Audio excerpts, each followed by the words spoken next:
Boom, hello and welcome to the Executive Protection Lifestyle Podcast Season 5. Never forget that to the best of us, protection's more than just a job. It really is a lifestyle. Enjoy. Boom, what's going on, you guys? Welcome to another episode of the Executive Protection Lifestyle Podcast. I've got a special guest here who comes highly recommended. We've trained together. I've been hearing her name out there in the industry. Elizabeth Forrester, how are you doing today?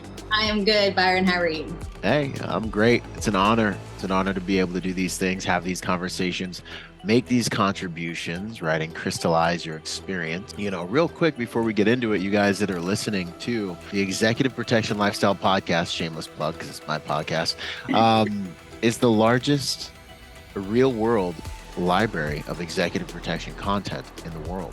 So, you know, I'm always pushing to contribute marketing courses, marketing classes, but the reality is I have over 1,000 videos on my YouTube channel. If you want a free education, just go over there. We're on our 5th season, hundreds of episodes of real world experiences from professionals in our industry. It's one of the best educations in the game. So I want to encourage you guys to take advantage of that. I dare you to try to listen to all of them.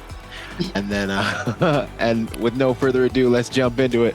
Elizabeth, I guess the question everyone always wants to know, and I hate asking this question, but it's the question everyone always wants to know. Let's talk a little bit about background, and then we'll get into you and what you're doing in the game. All right. So my background is a little bit different than most. I grew up in security. My dad he installed automatic gates. And he taught me security from day one. Outstanding. I kind of have these 3 moments in life that I think really guided the trajectory of my life. Mm-hmm. And the first one was, I was about 6 years old, and I remember being at the gas station with my dad. Mm-hmm. And I don't know really what happened at that gas station. I remember being there. I remember thinking my dad looked like he was looking for somebody in the gas station, just looking around, really, observant and whatever. And as a 6-year-old kid, I'm bouncing through the aisle. I was excited to get a yoo-hoo, right? And so quick. Yeah. Gas stations are watering holes, guys. Just in case you haven't seen the Tactical Protection Review, gas stations are where it goes down. All the predators are there and all the good people are there. It's just context. Go ahead. Kill it. So we get our drinks. We go back out to the vehicle, and my dad was very monotonous in the things that he did. It wasn't until this moment that I really started to pay attention to them. Mm-hmm. But we got out to the van, and he went around to my side and unlocked it with a key. Unlocked it with the key. I got it back in the day. Yeah, he locked my door as he closed it.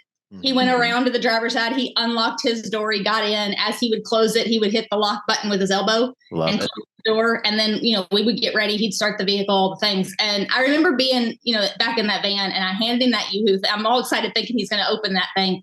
And, I give it to him. His hand was so big that bottle just kind of disappeared in his hand.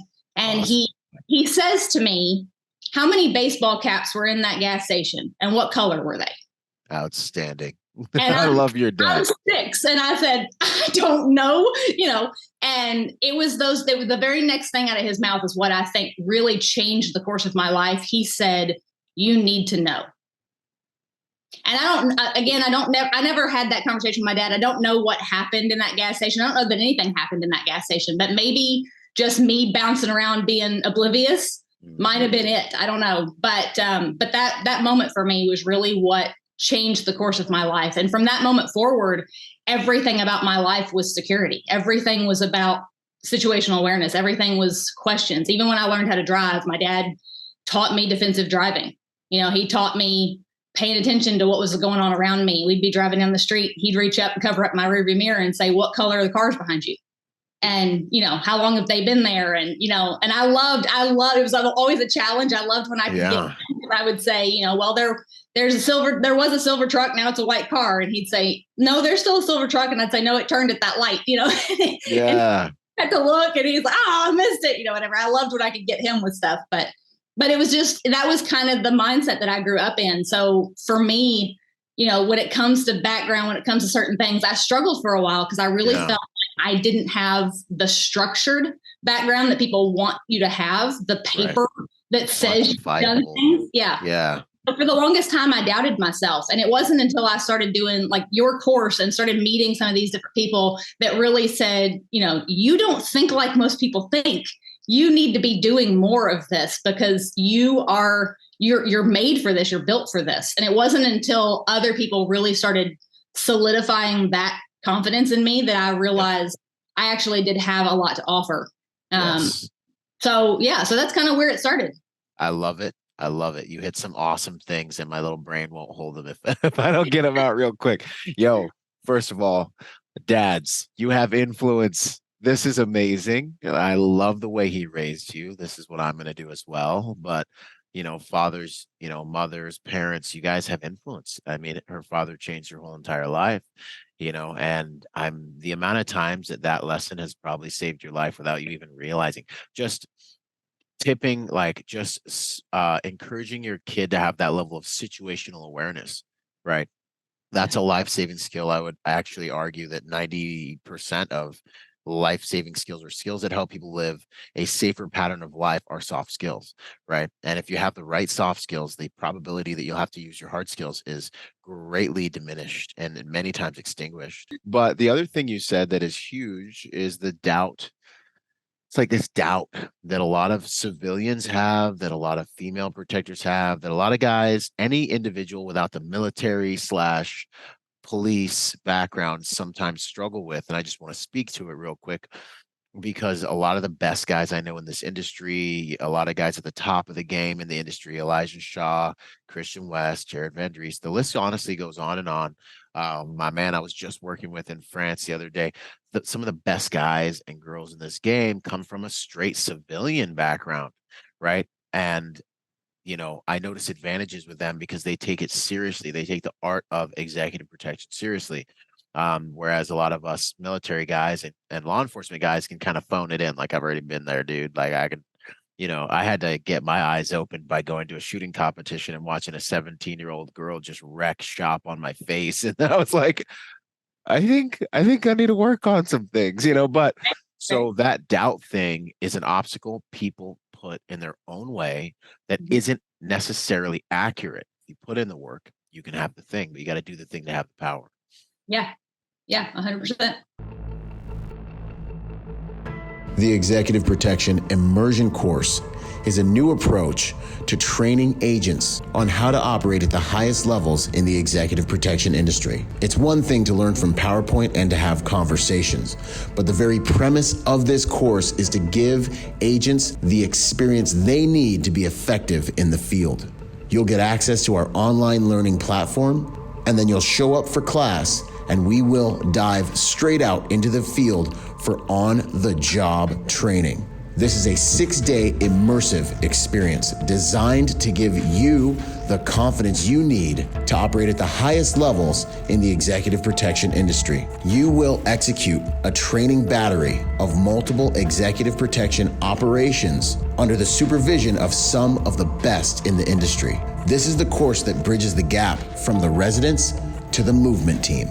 This is the course that will give people who do not have the operational experience what they need to be effective in the field.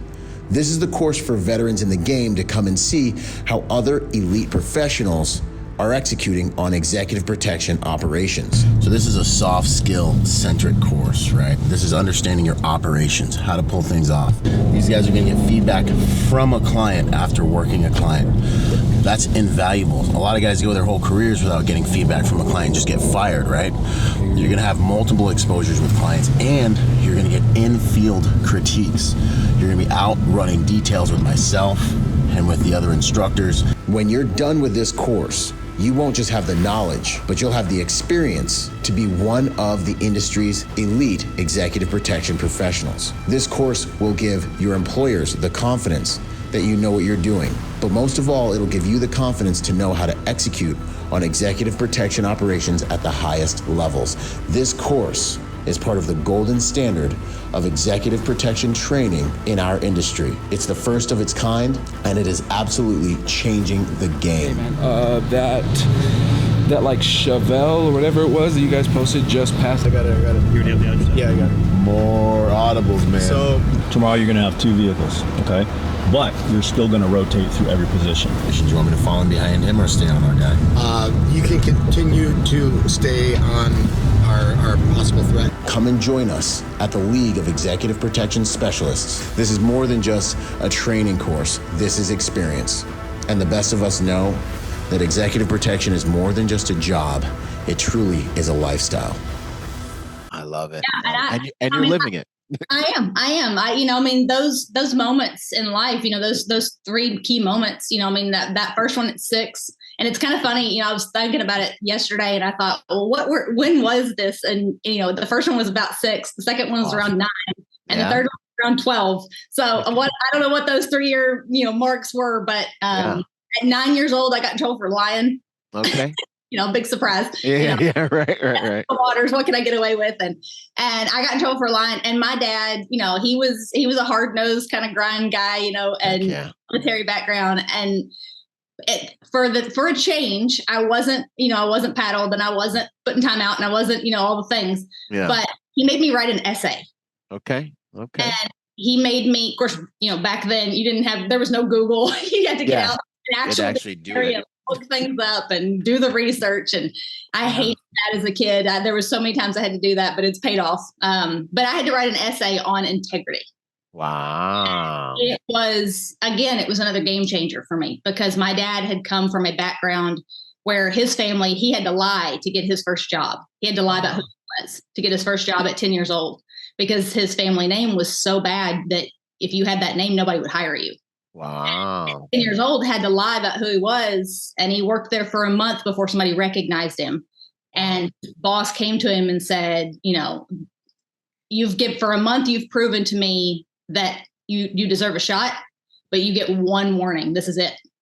You mess up at all and you're gone and you will not work another day in this town.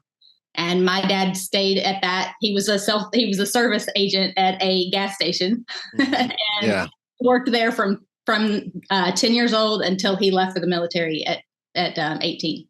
Outstanding. I love it. I mean, it's like the whole, lies are generally a bad thing. I was glad he was able to get someone to see who he was so they wouldn't prejudge him. Right. But that's awesome. The mechanism he put in place and the impact that it had, that you had to write that essay and it really did have an impact.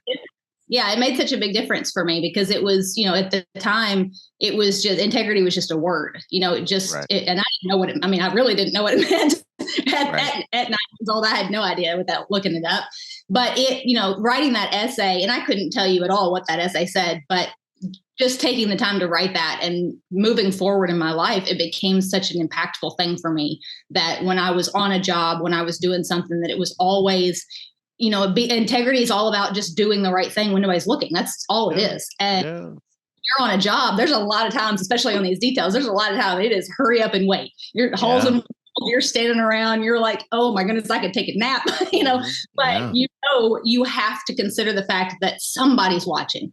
Yeah. Somebody's going to walk through that door at any minute. Somebody's going to come down that hallway. Somebody's going to round that corner, whatever it is. And that moment that you decide that nobody's watching is the moment that you could be at risk or somebody else could be at risk. Well, and take a second. Yeah, absolutely. And Murphy's always watching. Literally always. Like the second you look down at your phone, that's when, he's going to come around the corner with a hacksaw and an ice pick. And you're like, I've been standing here for 4 hours. They look at my phone for 1 second. And this is when the client walks by.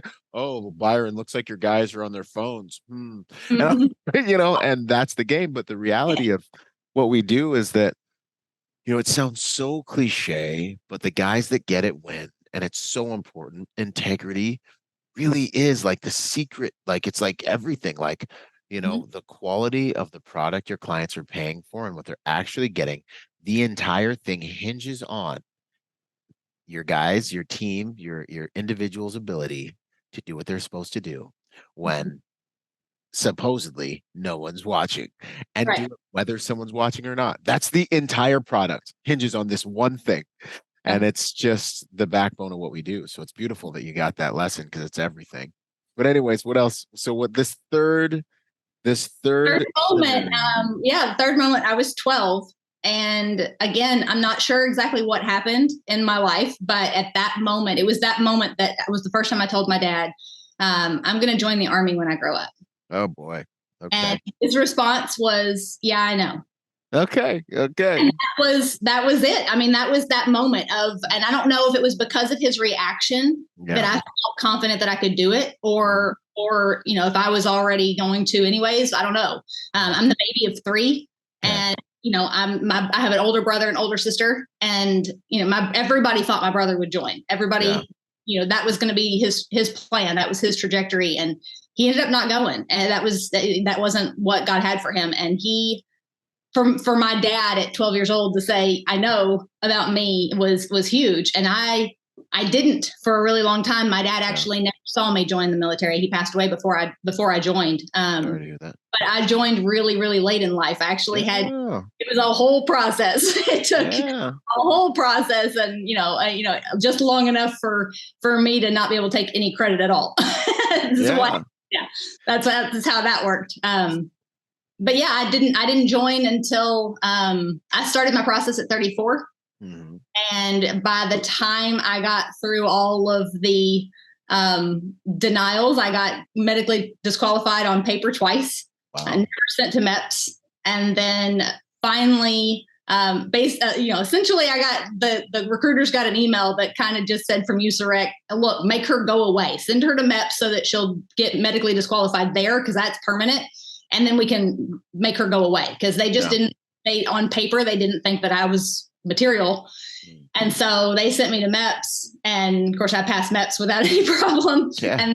And here I am. Then I had to get an age waiver because I had turned 35. So I started my process in January. At 34, I aged out in July, and I swore in September, and I left the next January. Outstanding. Well, a story about perseverance. Oh yeah. So we got like situational awareness, integrity, perseverance, and definitely some grit out of these stories, right? Yeah. I'm very thick-skinned. I don't take no for an answer very well. Apparently, I dig it. No, that's awesome. I mean, it raises a bunch of questions, like why did we wait so long? Different things like that. Mm-hmm. And then obviously, but I think what everyone really wants to know is, what did you end up doing in the Army? So I'm a corrections officer. Okay. Awesome. So yeah, that's what I went in. I went in as an MP. I knew I wanted to be an MP. That was never a question. When I walked into the recruiter's office and told them, they literally said, you want to be an MP? Because that's usually what people fall on. Right. But I was like, that's what I want. And they said, well, what else do you want to do? And I'm like, nothing. That's what I want to do. Yeah.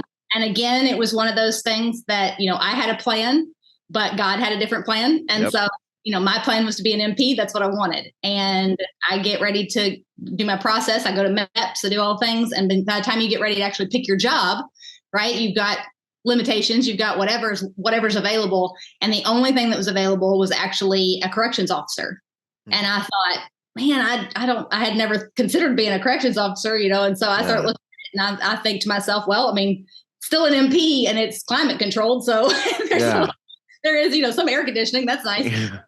So nice. It kind of became one of those, decisions of it was that or something totally different. And basically everything else had the word admin in the title. And I'm like, no, that's like not for me. Not going out like that. Yeah, no, so, I love it.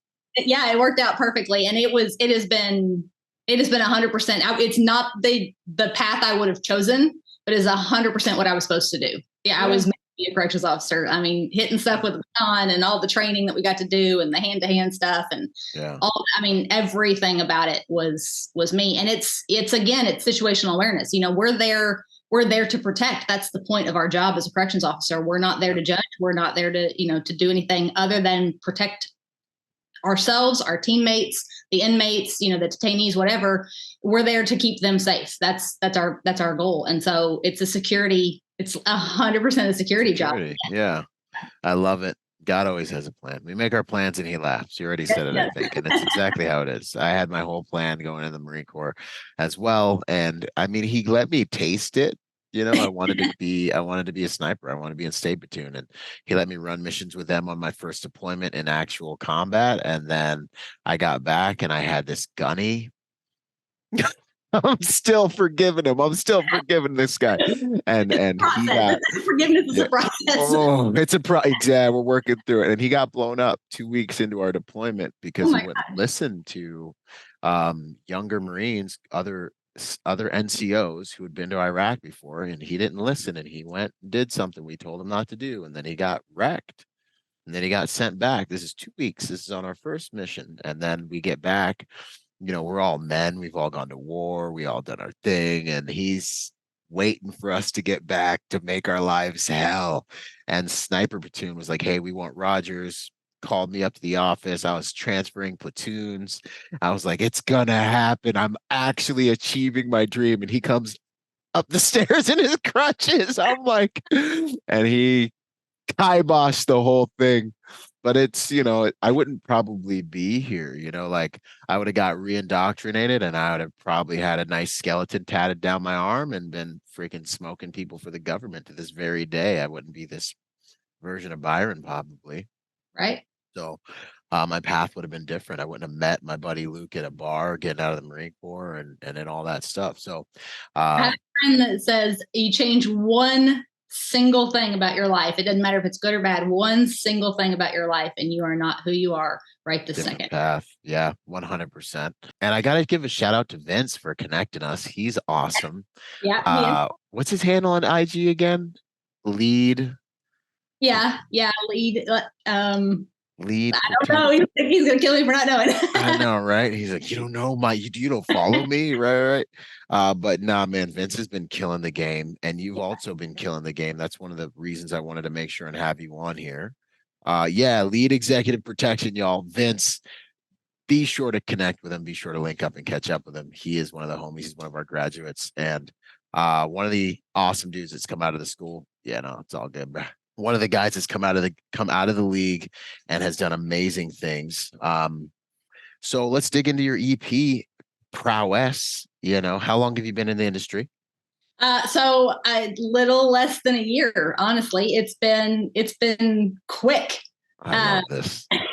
So I had a injury. Mm-hmm. I got injured in the Army. It just one of those random things. I was climbing out of a truck. It was not anything super exciting. I hate when that happens. Like I want to have an amazing story, but Yeah. But so I ended up having to have a surgery on my hip. Wow.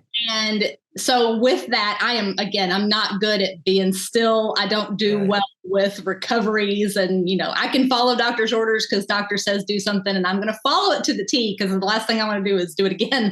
Right. But I'm not good at being still, and having a surgery on my hip meant I wasn't doing the things that I like to do. So I thought, hey, what can I do while I'm down? Because I have to do something. And, I got this mentor, this guy named Vince that says, hey, you need to look at these things. Right. So I got, your class. I started taking that. And in the process of about 4 months of recovery, I got about 17 different certifications because I was just crushing it. I'm like, I can't physically do stuff. So mentally I was doing everything. And so just anything I could do to better myself. And everybody kept telling me it's going to take a while. It's going to take a while. You gotta build your network. You got to do this. And you have this whole process that you lay out. It's a formula.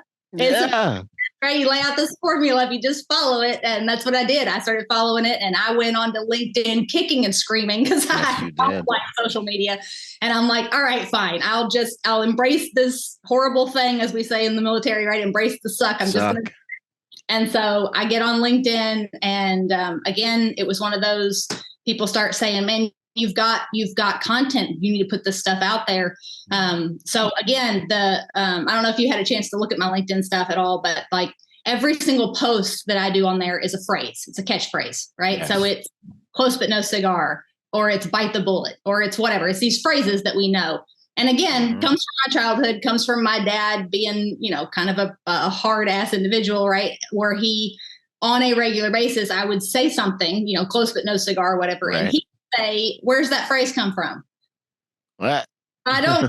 And he'd say, figure it out. before you use it again. Well, again, we didn't have Google. I couldn't just look it up. I had to get out, Reader's Digests and dictionaries, all kinds of stuff, and research and try to find things. But everything, that was his whole thing. Everything has a meaning. Everything comes from somewhere. What is it, right? And so, again, it was one of those things. And so I started taking these phrases because it fascinates me that, that we have these phrases we say, and it's like, where does that come from? Right. And so I take that phrase and then I turn it in to a teaching moment, right? And, I'm a mom. My dad did that to me. I do it to my kid too. I've got an 18-year-old daughter, and everything can be a teaching moment. It's how do you look at this? What does the situation mean? And instead of telling her the answer, I walk her through it the way that you think about those phrases like your body can't go where your mind has never been. Right. When it comes to safety for her, when it comes to security for her and keeping her safe and protected and having situational awareness, I need her mind to already go there. So it's no different than doing a fire drill, right? You do a fire drill. Well, then when there's an actual fire, you don't have to think about what to do. Your body knows exactly what to do. Exactly. There's no thinking it through. And it's no different for situational awareness. It's no different. It's 100% that. Like, I just wanted to pause on that because it's so perfect. I tell this story of one of my young Marines. We're sitting in the back of the 7-ton, we're pushing off, and I look at him. I tell my guys all the time, like, think through what you're gonna do when we get blown up. Think through what you're gonna do when we get ambushed. And one day one of them comes back to me and he's like, hey, Corporal Rodgers, I thought through what I'm gonna do if we get blown up. And I was like, we're gonna get blown up. I was like, we're in an AO with 80% victim initiated IEDs, and we're the lead vehicle. It's going to happen. And I was like, even if it's not going to happen, you should approach protection as if it's going to happen. So when it happens, there's no cognitive dissonance and no, wait, oh my gosh, I can't believe this is happening. Oh my God. I was like, make sure you understand what you're going to do when something happens. Sure enough, we get blown up, and through the ashes, and his face is all like, I don't know if you guys have ever seen that picture of the guy getting surgery, and he's all like, it was like that. He's like, Corporal, I did exactly what I was going to do, what I thought about it, and I did it. And I'm like, this is everything. Like, you walk into a room and you, as a private security professional, we're running these simulations in our mind of what could happen so that when it does, it's like, I saw you coming, and then you can get to work and it's beautiful and it's quick and everyone else is behind the curve. I love that. And these quotes, like the way that you're approaching educating the industry is it's awesome. It's provocative. It makes it's like new. It's different. I definitely dig it. Takes one to know one. I'm looking at one of your posts right now. Yep. You guys got to go check out her LinkedIn page. Link is going to be in the description. She I noticed that you're very contribution centric, like me as well. Like, you're on our platform contributing these awesome posts. You're out in the open contributing. And I know that contributes to your success as well, because that's the tool I use. Like, I'm not that cool, but if you contribute, people start to be like, this human's valuable, Right. I love it.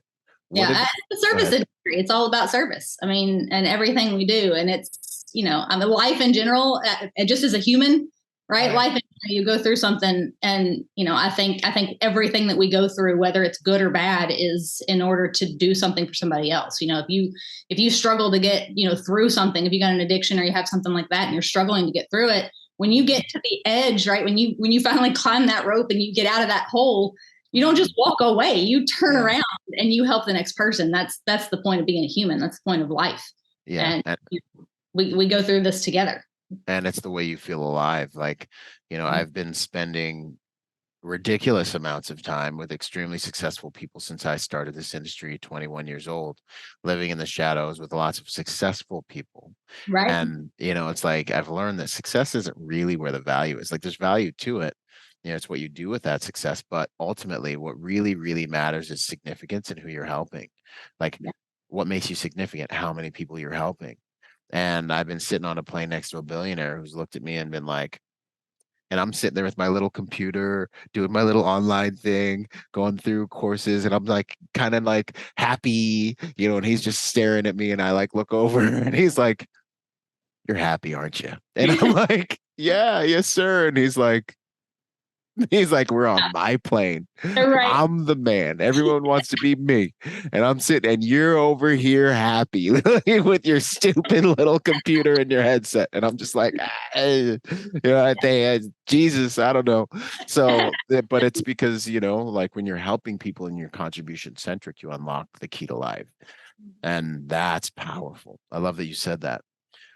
Real quick. So let's talk a little bit about like your success, though. It's been quick since you've been in the industry, but you're already having an impact. Like, what kind of contracts, what kind of clients have you seen? What's the experience been like? So there's been a lot of like political side stuff. There's been some artists. There's been, I'm in Nashville, so I get kind of a mix of a lot of things. But I've had to do some traveling, which has been really great. The Army has actually hooked me up with a little bit of stuff. I have I have a kind of a funny story. I was walking, we were cleaning up after a drill, and we had had a family day. So it was kind of chaos and, a lot of fun and goofiness, whatever. And I was carrying a lot of dodgeballs was actually what I was carrying. Like I 9 dodgeballs at once, trying to balance them all right. And it was hot. So we had dropped tops, and everybody, for the most part, most people had left, but I had stayed. I was helping clean up. And so I'm carrying these, and I walked past a group of a lot of my, higher up chain of command, and my master sergeant is standing in this group, and I walk by, and I'm carrying all this stuff right without my top, and he sees my clinch pick that's in my front of my, it's in my appendix. Yeah. And as I walk by, and he says, "Forrester, are you in security?" Yeah. And I thought, that's the weirdest question. Like, it's a random question. And I was like, "Yes, Master Sergeant, I am." And, I go, let's put these stuff down, and time goes by. I don't think anything more about this question other than it's weird. And then the day comes, and he stops me, and he says, I guess that question kind of threw you, whatever. And I said, "Yes, Master Sergeant, it did." And he said, "I've never seen a female carry their knife there." And he said, "I've never seen anybody that's not in the security industry carry it there." But he said, "I've definitely never seen a female carry it there." And he said, "I don't know who's training you, but they care about you a lot." And that was a big deal for me. And so, that clinch pick was a gift. And so it was like, that was huge for me to have that moment. But he actually then later started following me on LinkedIn, and he actually connected me to a company that I've been doing a lot of work for. They've been keeping me busy. Outstanding. But that's been really good. He said, they called, and the guy asked me if I had gone to some different schools, and I was like, "No, I haven't done that. I haven't done that." Whatever. He wanted all the papers. Right.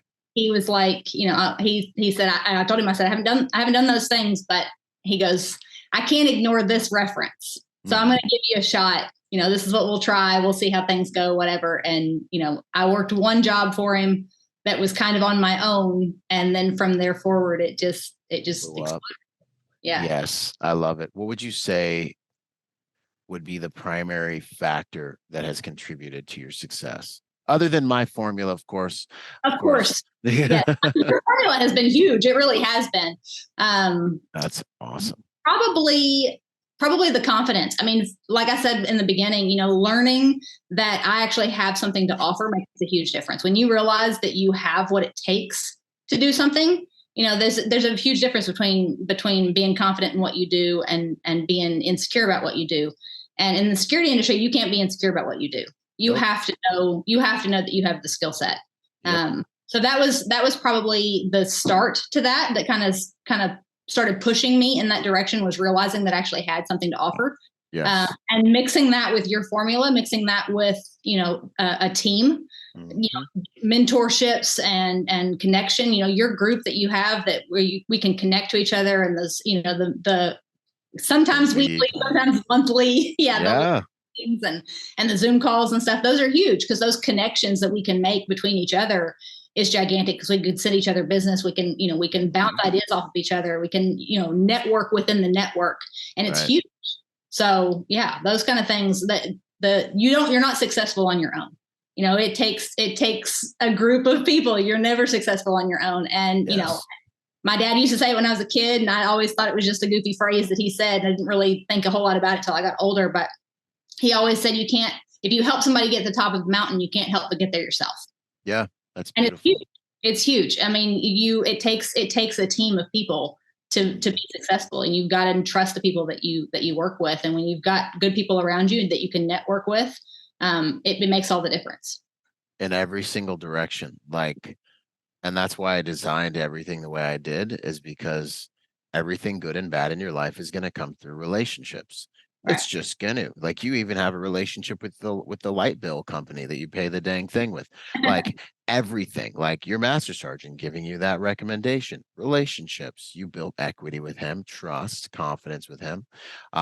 Different students within the league giving each other, it's all relationships. And so I was like, yeah, I want to have an EP school, but like, what's the real key to success? It's having a relation. Your network is your net worth, right? We all hear it, but it's like just true. Yeah. And so I was like, let's connect a social media network, like a social network to this. And then I've obviously had the time of my life being in those meetings and offering ongoing mentorship, because I get to hear all the stories and I get to have everyone, like, everyone's like, I'm exhausted. Okay. I work like every hour of the day, right? I'm working, right? 4 a.m. I wake up, I go to bed at 11, and I am at war, and every single moment in between. And when I get on those calls, usually I'm like, all right, I got to do this. Hop on there. No cost to the students. Hop on there. Boom. And then what do we, you've been on the calls. What do we, it just, this is working. I mean, it's just, usually it's really like praise report time of guys and girls that are killing the game. And I'm just like so charged up. And it goes back to success or significance. It's like, we're helping these people. These people are helping each other. This is the most valuable thing in the whole entire world. And those relationships are helping people elevate their lives and their careers. So like what you said, I think it's perfect. It's having the confidence, not arrogance, confidence that comes from experience with yourself, right? Because we know when someone's just being nice, and it's like, no, you really don't look fat in that dress, and you're like, I'm fat right now. Like, you know what I mean? Like, confidence come. Thanks for being nice. Thanks for being nice.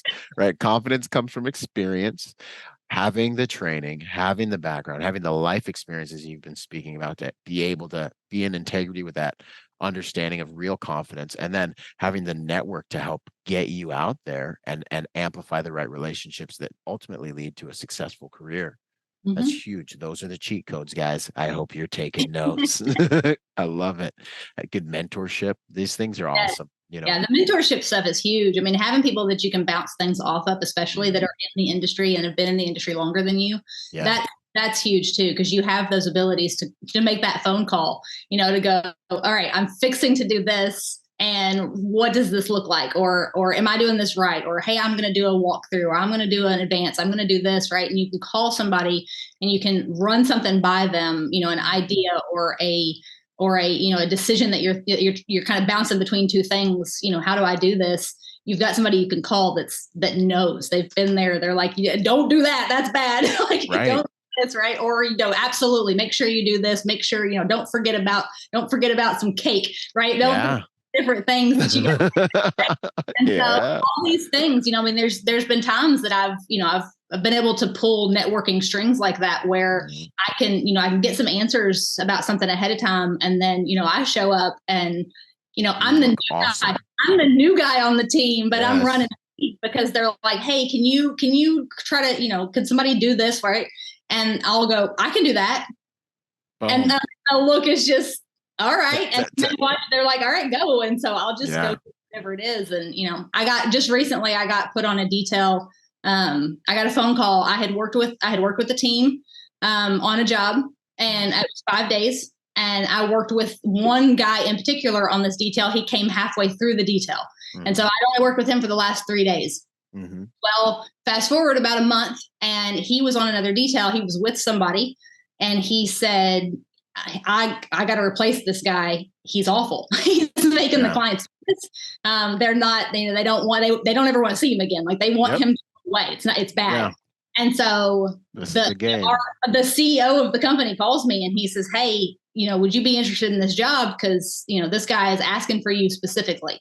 As he said, he called him and said, hey, I need to replace him. Who do you want? And he said, I want Elizabeth. Yeah.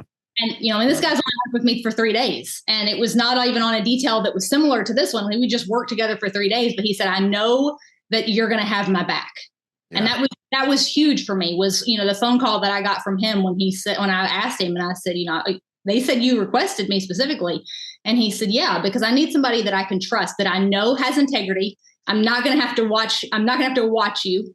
And I know you have my back. If something goes down, I know what you're going to do and you know what I'm going to do. And we know, we don't have to try to communicate that. It's just going to be the two of us. Yep. And this detail turned into, it was supposed to originally just be a couple of days. It ended up turning into a week and a half. Love it. Well done. It was a 2-man team. It was me and him. That was it.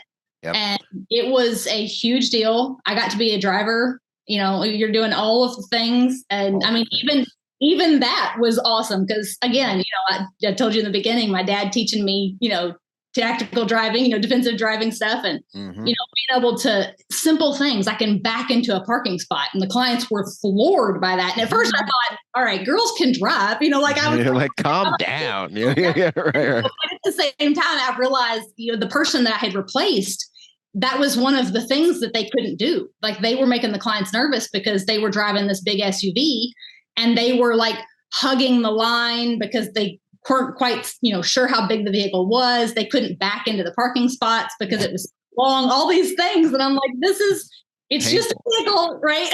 This is like, well, that's it's just the way the world is now.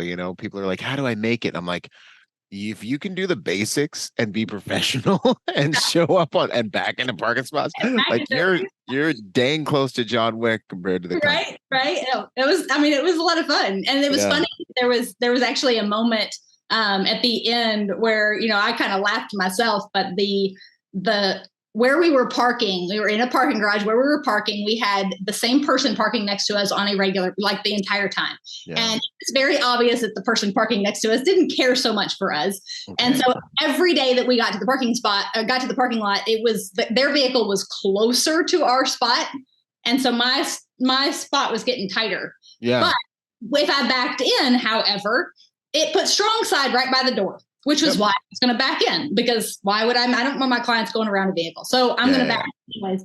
And so every day that this vehicle would get closer and closer and closer. And by the last day, my clients had noticed, they knew that the person was doing it. And so the last day we pull in and he's literally in our spot. I mean, the tires are on the over line. The line on the, God, come on, man. Come on, man. So, we come down there and, I pull in and I turn so that I can back in. And before I even start moving, the client says, man, it doesn't even matter where he's at this point. Elizabeth's the best driver in the world. He doesn't know. So I backed in and I backed in so close that I almost couldn't get out because I wanted to make sure that if they had anybody with them, it was a pain for them. Being difficult. Yeah, no, I love it. And I mean, honestly, like the code, like the tectonic plates, like the underground of that is you get called because you're able to demonstrate value, demonstrate integrity, demonstrate competence because you've done the work, you've done the research, you have the mentorship, you've put the package together, you show up to that job, you demonstrate those things. Somebody who has the eye, which is somebody who has been in the industry. It takes me 2 seconds to look and listen to somebody and know if they're going to be good at this and if they're the right person, right?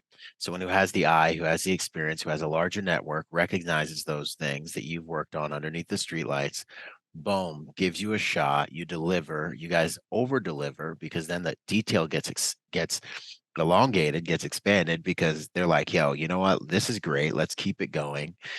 Everyone wins, company owner wins, guy that recommended you wins, client wins, and this is the magic. Like, to other people, they're like, it was just great. I'm like, this was always the plan. Like, this is what we do, and this is, I love it, just kind of deconstructing the principles and the components that make situations like that happen. And then we can recreate them. We're always looking for the grand slam, so it's beautiful just to hear that experience and that you had that and you're able to just organically flow with something like that. Then you demonstrate competence for the clients and they're going to call you back every chance. They're going to call that company, they're going to want you. And this is something you carry with you for your career, That's beautiful. Well done.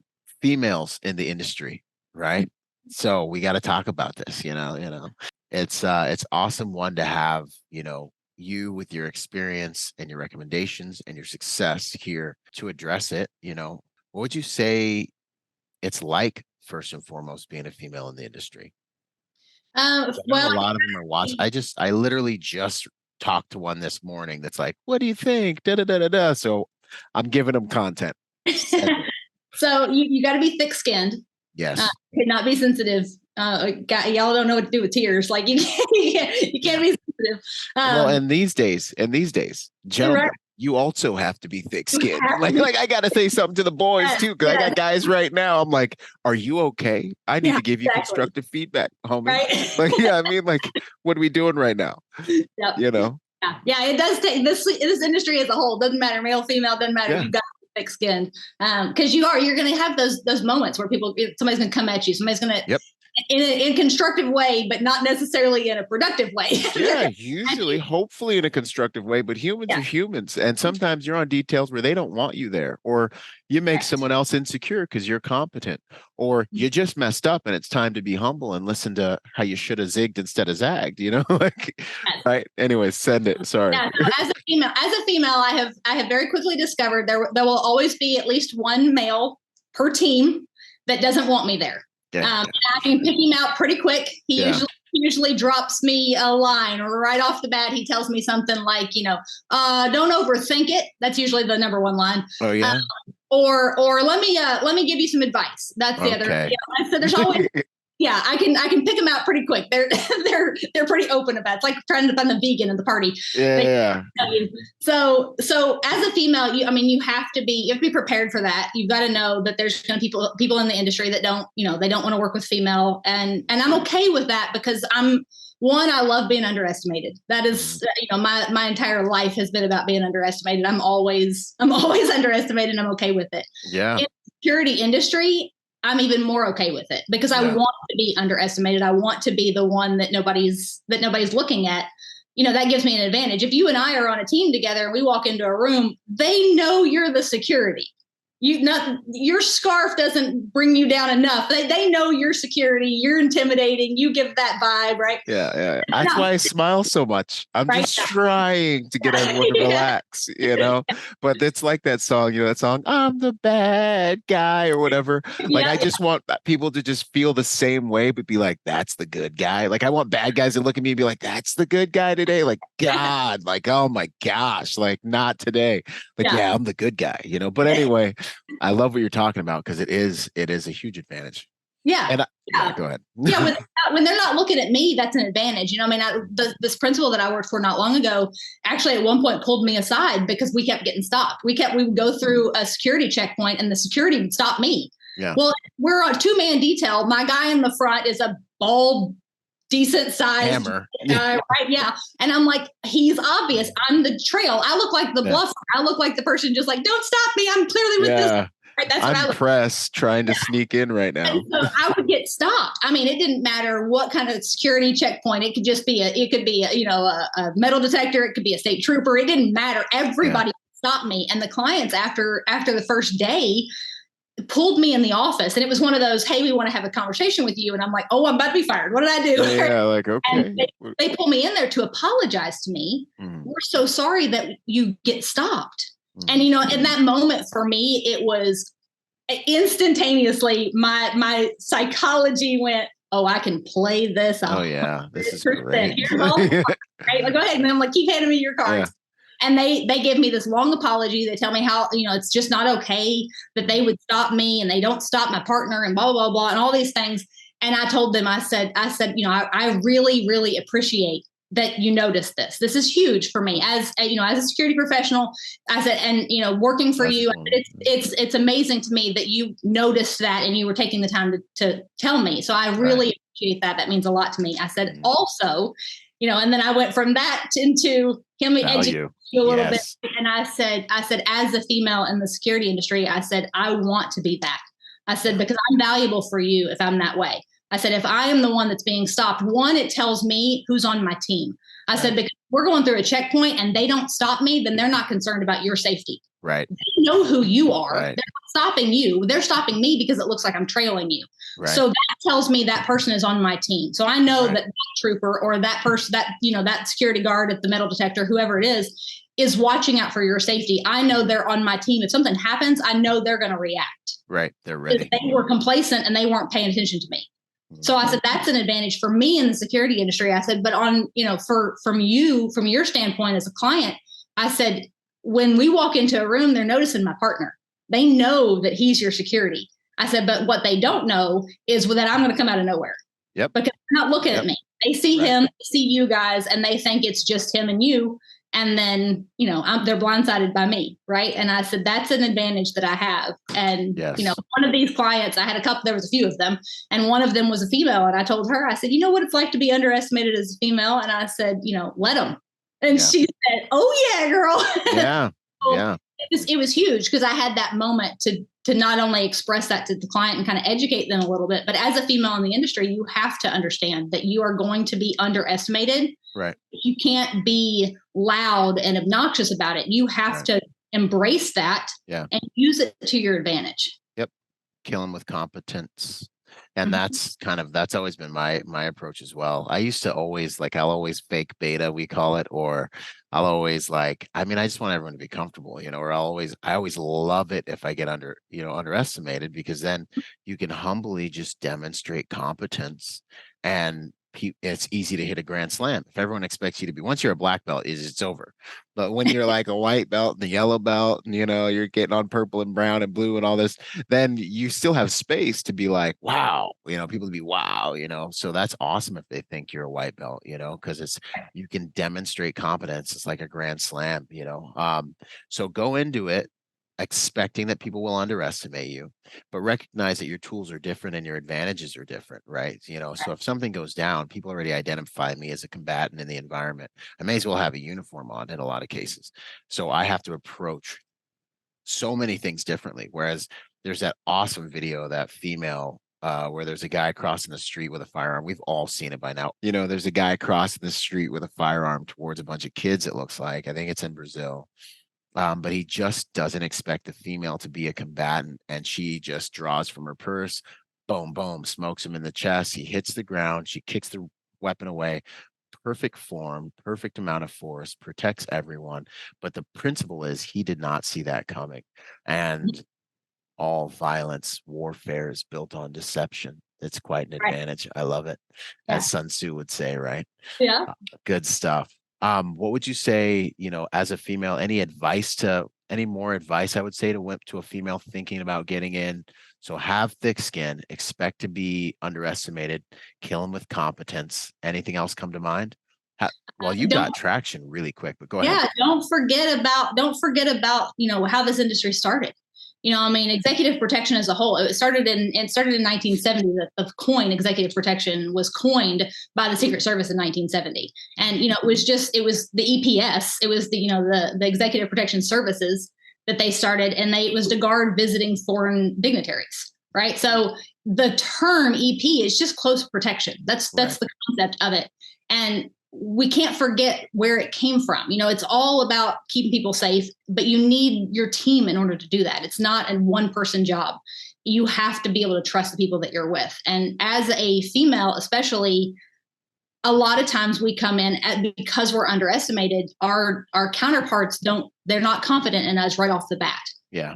We can help to mitigate that gap between the two if we are confident in them. So if I come in and I try to take over, or I try to do these things, I hear females all the time. Oh, well, we can clear female latrines. And I'm like, okay, but if you replace all the males, then who's clearing the male latrine? We all have a role, and men have been doing this in the industry the longest. There's been women in the industry for a long time. There's female Secret Service agents, already. So it's not that we're brand new to this. The difference is there's been a lack of communication between the two sides. Yeah. And I hear a lot of different females. I have had conversations with a lot of different females that they have this, girl power kind of thing. They want to come in and they want to take over. And it's like, that just flips the problem on its head. That doesn't fix the problem. And so for me, the best advice I can give is figure out how to work with your team, because you're the new guy. You can't come in, you can come in competent and confident, but you can't come in like you're going to take over, because it doesn't matter if you're male or female, that doesn't work. If you're an alpha male, you can't come in and take over. That's not going to work for you either. So you've got being confident in your team and knowing what they're capable of and learning that. And, in the military as a squad leader, you have to understand your team And you have to be able to break that down. If you've got 5 soldiers underneath you, you need to know what they're good at, but you also need to know what they're not good at.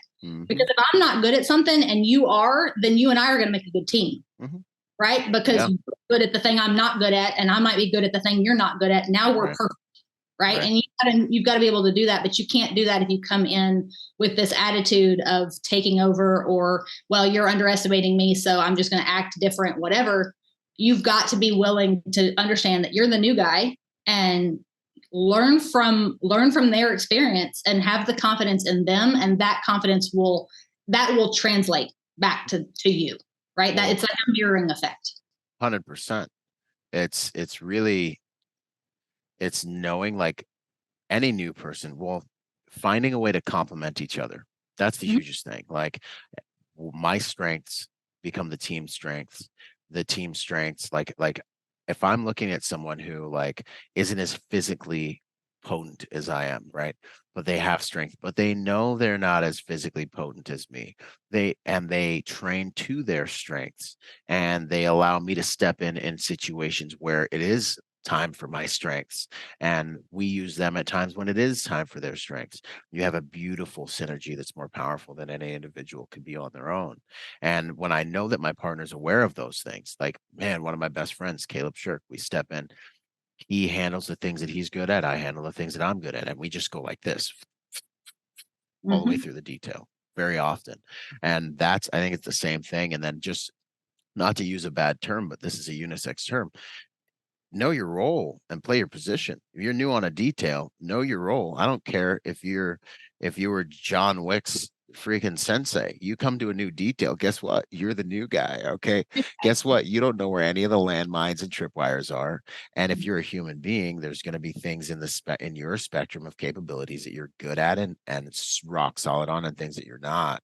And when I see a guy that knows that, or a girl that knows that and plays to those things and is just honest and open about it, that's someone I can work with. The other stuff is insecurity.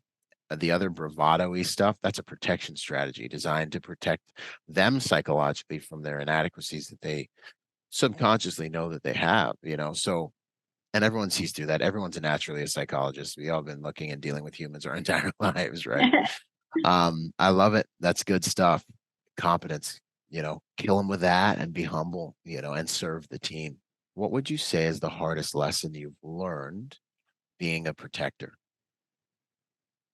That turning over control. I am not good. It's why I'm in the security industry, because I'm not good at not being in control of things. Okay, I dig it.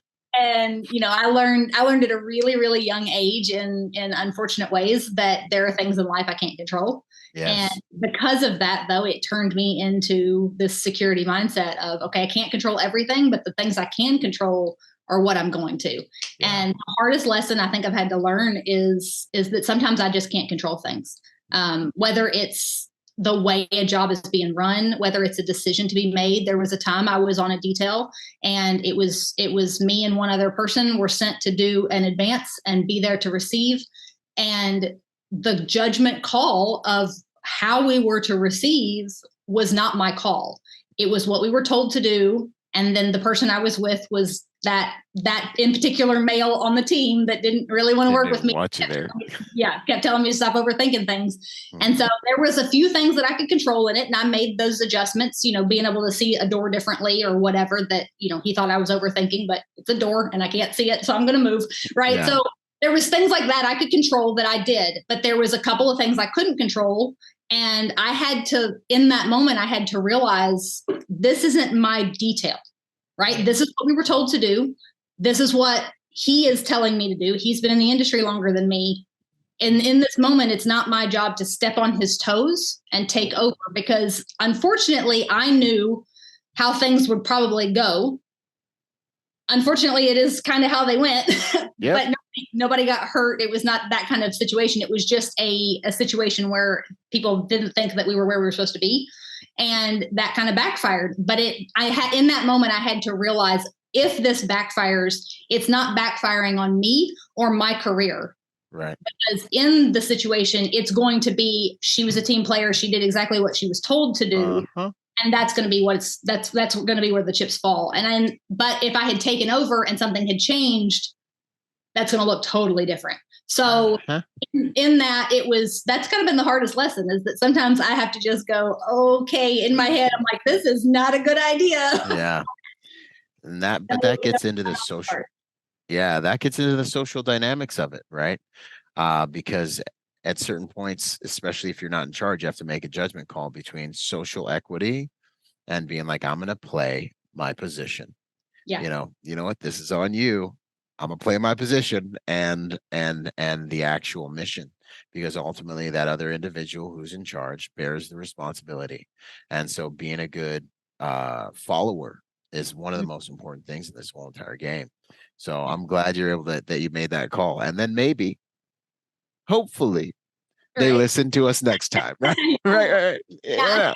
Those things. And I think, I want to say it was David Goggins that said it in his most recent book.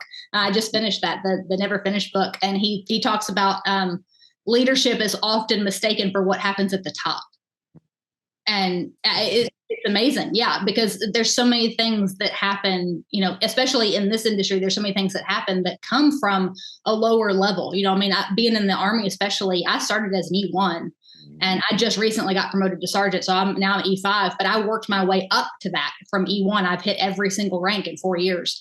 And all of those things have taken me not only learning from those above me and having incredible leadership and mentorship, but learning from my peers and learning from those that are coming in below me that say, hey, this is an idea, or hey, this is a thing. And, taking time to get to know your team and learning these different dynamics, that helps, because everybody has so much knowledge to give. And, I think a lot of times we forget that, we're not the only ones that have things to offer, so being a team player and realizing that you can learn from those around you is huge. 100%. I tell my guys, I need every single one of you to lead me. I need every single one of you guys to give me the information from the ground, what's going on with the client, what you saw while you were doing halls and walls. I need you guys to lead me so I can lead the best, because leadership is servant, like servanthood. So I can serve you guys with the best policies, procedures, and SOPs. I need you guys to lead me with what's going on. And so everyone is a leader and everyone is a follower, and we take pride in both. So I love it. Good stuff. What would you say is your proudest moment in this game so far? Oh gosh.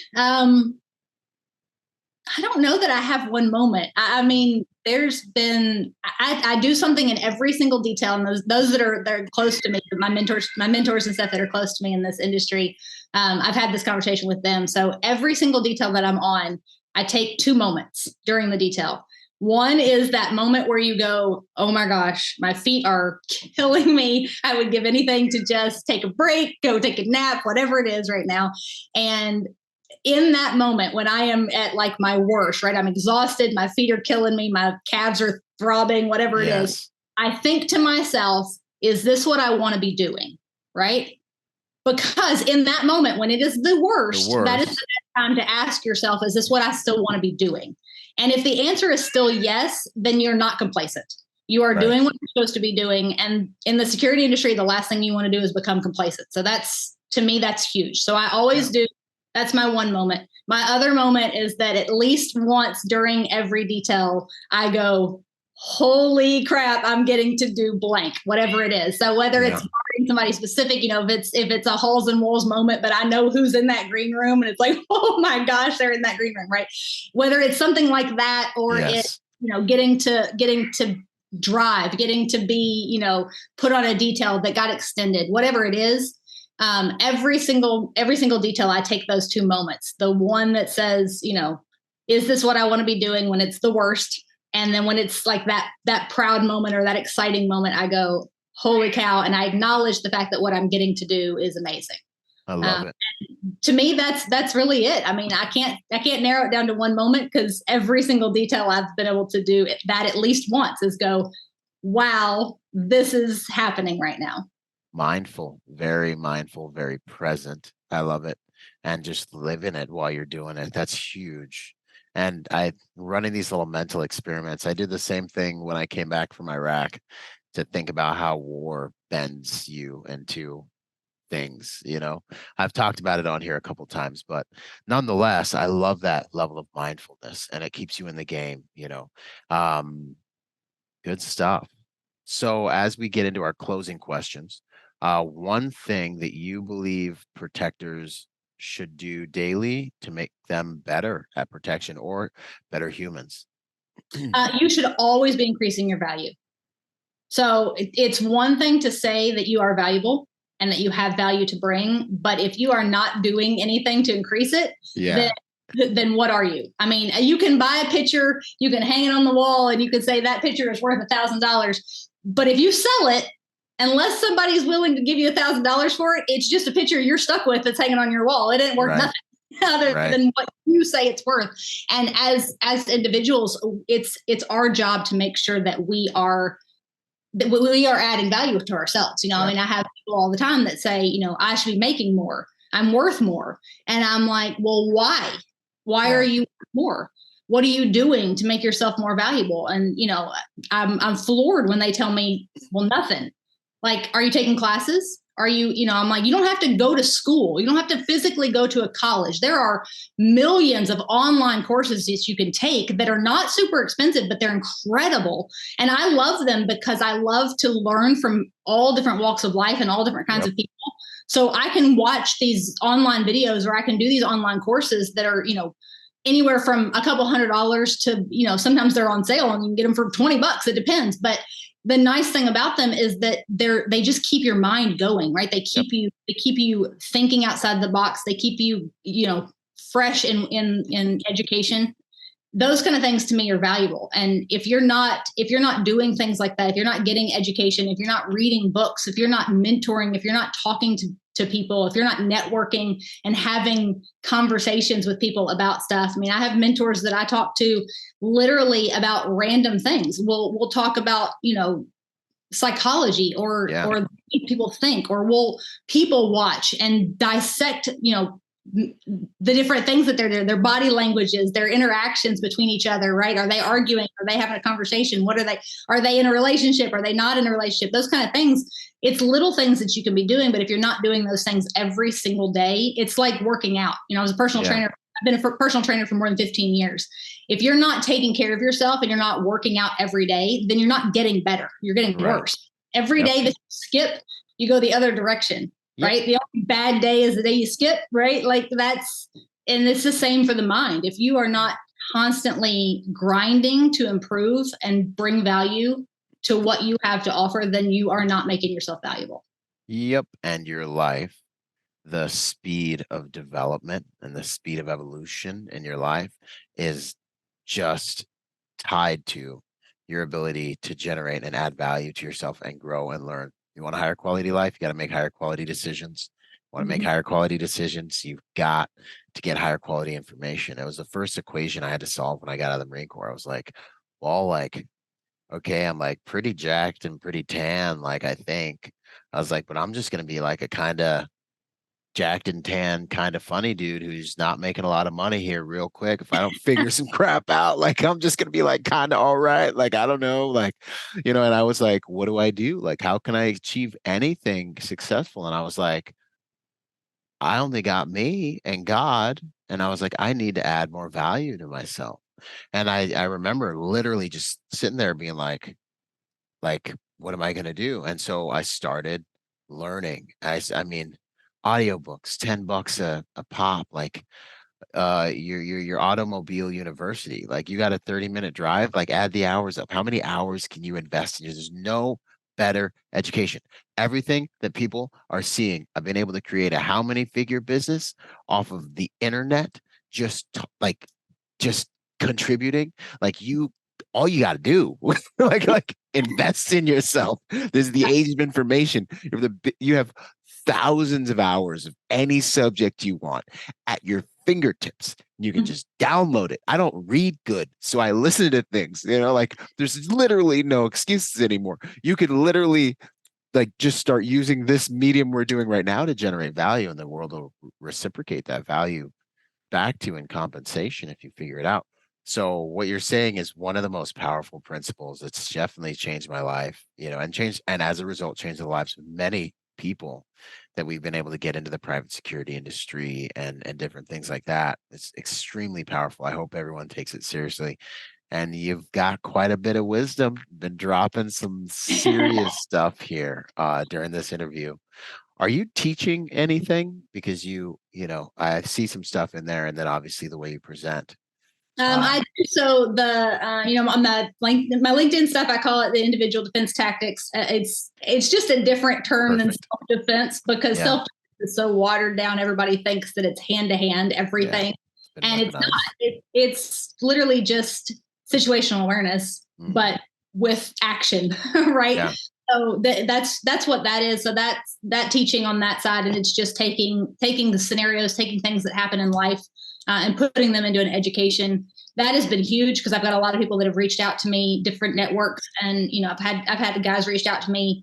Actually, I had one last week reach out and said, he said, I have a 20-year-old son and an 18-year-old daughter, and he said, I got to be honest, you and I live in very different worlds. And I said, okay, what do you mean? And he said, I've never thought about it from a female's perspective, and I need to start teaching my daughter completely different. He said, because I've been teaching her exactly the same way I taught my 20-year-old son. They're aware, they know combat, they know, self-defense, they know all these things. And he said, but to look at the world through your eyes, he's like, I've never thought about things the way that my daughter should think about them.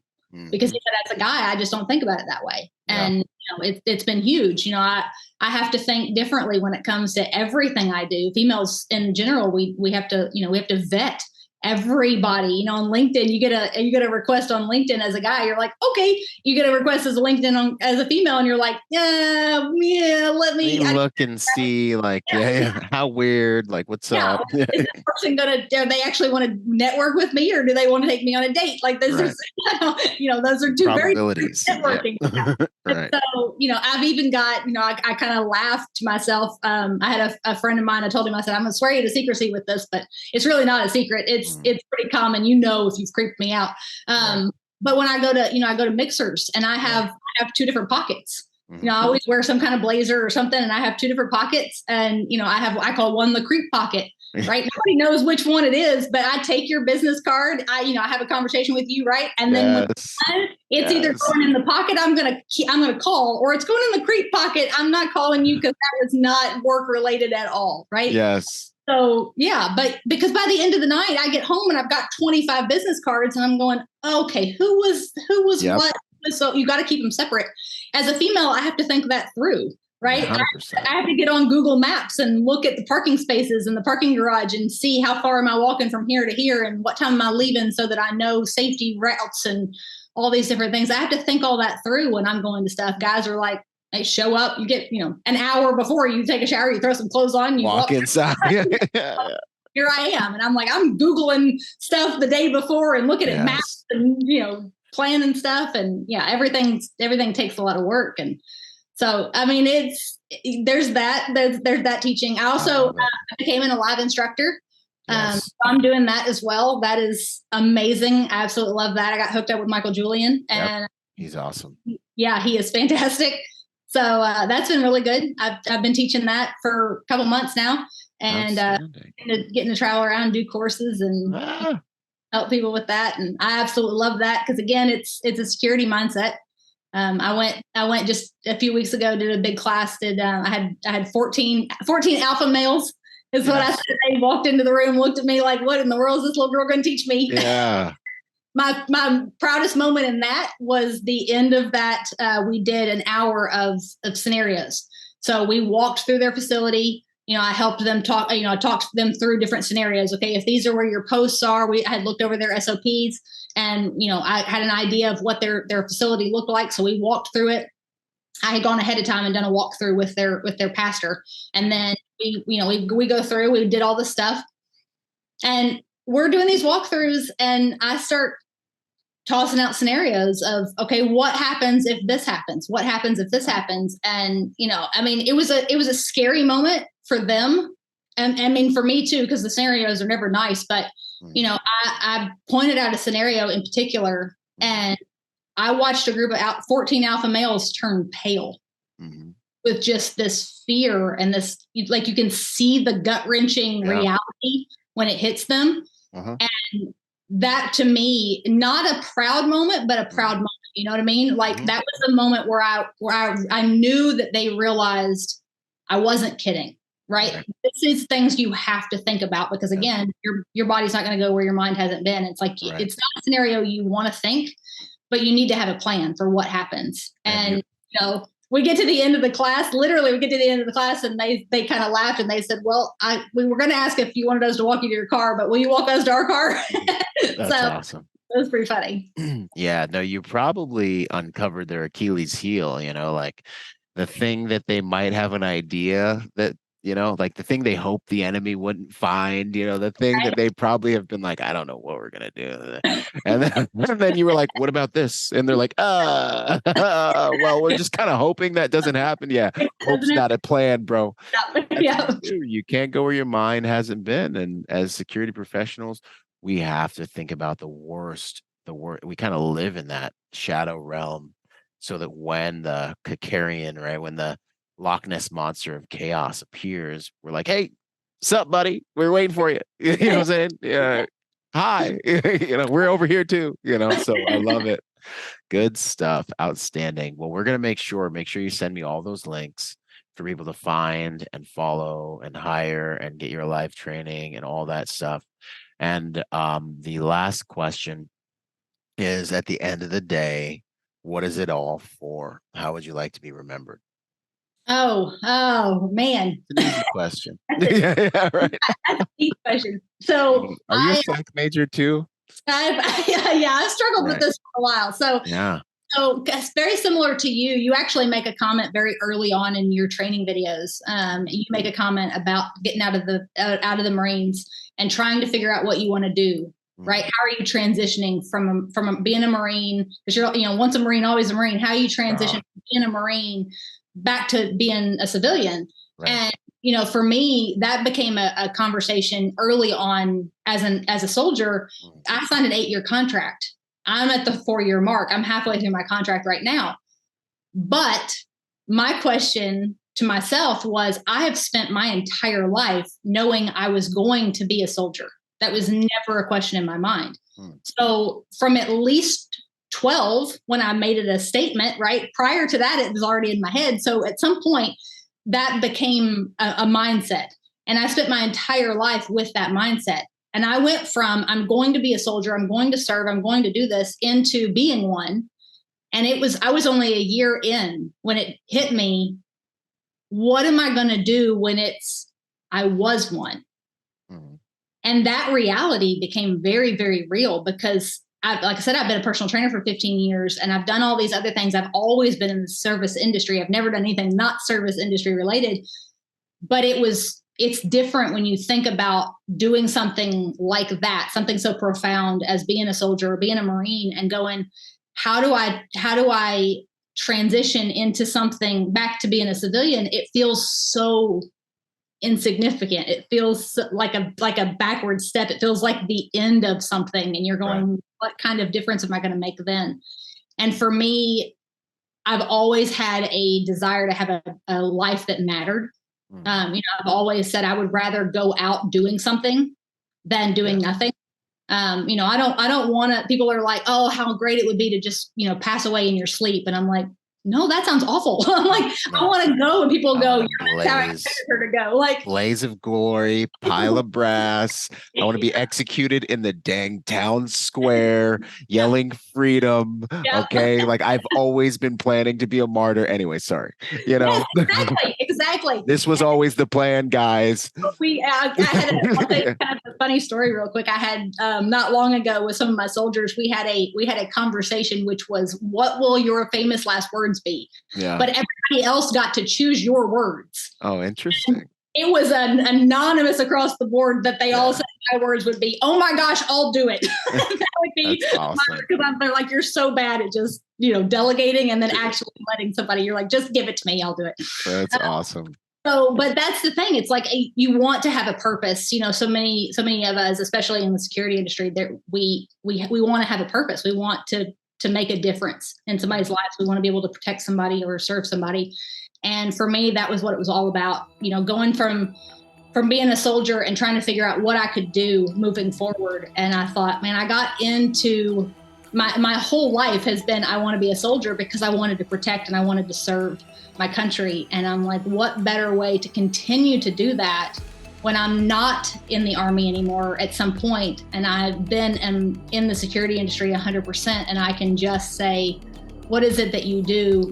This is what I do. This is what I've always done, is care about people and take care of people and protect people. And so everything about my life is that. And going out in a blaze of glory would be amazing. That's always been my wife. She knows this was always the plan, babe. She's like, oh my God. She's awesome. But I love it. Protection more than just a job. It's a lifestyle comes to mind, That's awesome. And also the protection DNA, I talk about that as well. It's just in some of us. And it's just who we are. Sometimes it takes trauma to get it. Some people have enough wisdom to work for it, but there are some of us who are just born with it and been protecting our friends since the playground and kindergarten. This is how it is. And we can all be protectors. Put in the work, get some training, get the network, and manifest. It's a co-creation. It's a co-authorship. What you want, you're the common denominator in all of it, and then God. That. Whatever made this awesome experience happen, right? And I believe that's God. So that's awesome. I love it. I gotta get a good title for this one. There's so many good nuggets in here. Lots of wisdom. You're obviously someone who is very you just generate a lot of value when you talk, which is huge. I talk about investing in yourself as a tactic, in one of my social dynamics presentations. And you've obviously done that, and it's beautiful to see that, play out and everything in this conversation. So thank you so much, Elizabeth, for your time, your attention. Absolutely. It's an honor. And I look forward to doing more awesome stuff with you. We're both just getting started, It's just unwinding. The celebration has just begun. So heck yeah. Outstanding. Thank you. You're welcome. Thank you. Thank you so much for having me. Hey, it's an honor. Boom! Quick shout out to our sponsor, Staccato, my first pistol sponsor. I've been sponsored by a lot of companies, right, over the years, but when it comes to pistol, that's my bread and butter. Pistol is something I believe in. I'm a competitive shooter. We're shooting anywhere from, 800 rounds a month type of thing, right? So Staccato, being what I believe, is one of, if not the most complete handguns you can put in your hand. It's got every component that a handgun could have, should have. They're actually extremely dependable now that they've made some changes, and these things are straight up tack drivers. If you're looking for a pistol that will do as much of the work for you as a piece of hardware can, obviously you have to have the marksmanship and all the different things, but different guns perform at different levels. And I want to say that Staccato is one of, by far, for sure, take it from a competitive shooter, we're shooting the highest volumes of rounds constantly right now. Not used to have a background guy, but right now, when you go shoot, you're gonna see certain brands. Staccato is one of, if not the highest performing firearm that is both CCW, duty ready, and also competitive ready. So I want to give them a shout out. If you guys are looking for a good handgun to build your skills on top of, go check out Staccato. Much love and respect. Yo, if you're a private security professional wanting to take your game to the next level, go to executiveprotectiontrainingday.com to check out my personal success package for private security professionals. Check it out, executiveprotectiontrainingday.com. And remember, y'all, hard skills do save lives, but soft skills get you paid. Boom.